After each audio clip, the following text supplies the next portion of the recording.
Sa batis ng Salt River. Yeah. Para sa mga kaibigang naging kapatid dito sa disyerto ng Arizona. Para sa mga manggagawang araw-araw lumalaban. Minsan hindi pera ang nagpapasaya sa tao. Minsan isang araw lang sa batis. Sapat na para maalala mong buhay ka pa.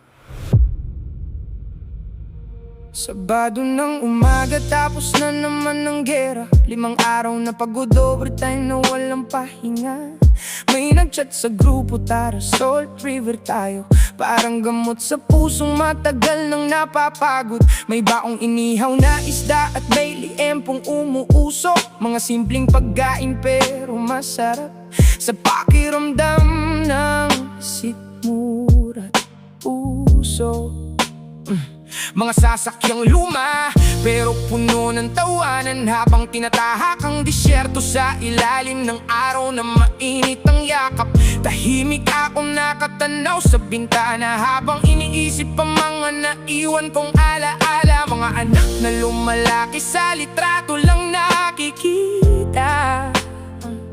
Mga yakap na matagal ko nang hindi nadarama. Sa batis ng Salt River, malinaw ang tubig, parang hinuhugasan ng sakit sa aking dibdib. Hindi sukatan ng yaman kung gaano kalaki, kundi kung sino ang nandyan kapag gusto mo nang umuwi. Sa simpleng tawanan sa ilalim ng kalangitan, nakalimutan kahit sandali ang bigat ng buhay na pasan. Mga kaibigan naging pamilya sa banyagang lupain. Sila ang ilaw kapag madilim ang daan kong tatahakin. Pagdating sa ilo parang bumagal ang oras. Walang deadline, walang boss, walang ingay ng bukas. Tumalon sa tubig parang mga batang muli. Hinayaan ang alon na tangayin ang lungkot sa sarili. Habang nakaupo sa batuhan sa gilid ng ilog, napaisip ako sa buhay na minsang nakakalunod. Mula Pilipinas hanggang Arizona, ang nilakbay hindi para yumaman, kundi parang may maiuwi balang araw. Maraming gabi na mag-isa sa apartment, kasama lang katahimikan at mga panghihinayang. Pero sa araw na iyon, habang kasama ang barkada, parang gumaan kahit paano ang mga dala-dala. At habang lumulubog ang araw sa kabundukan, kulay kahel ang langit at tila may mensahe sa amin na hindi habang buhay ganito ang laban. May katapusan din ang bawat paghihirap na dinaranas. Walang usapang pera, walang usapang estado, kundi pasasalamat na kahit malayo sa pamilya, may mga taong handang sumalo kapag pagod ka na. Yeah. Iba-iba man na ang trabaho, may warehouse construction, kusina at delivery sa kalsada.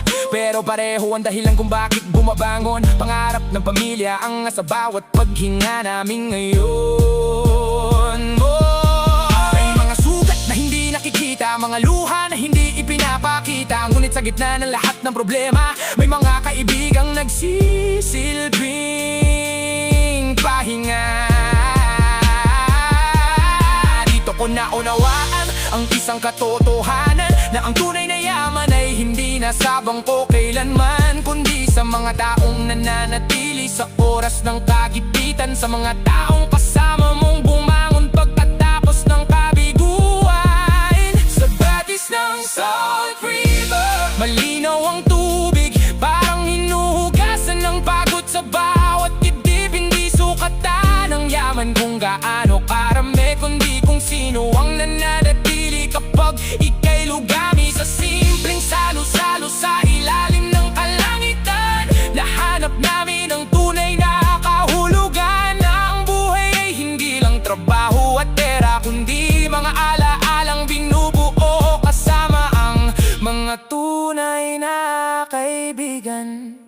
Pagbalik ng Lunes, babalik ulit sa trabaho, babalik sa overtime, babalik sa pakikipagsapalaran. Pero may baon na namang lakas ng loob. Dahil minsan Ang pinakamagandang bagay na natagpuan namin sa Amerika ay hindi ang perang kinikita, kundi ang mga kaibigang naging kapatid. Sa tabi ng malinaw na tubig ng Salt River.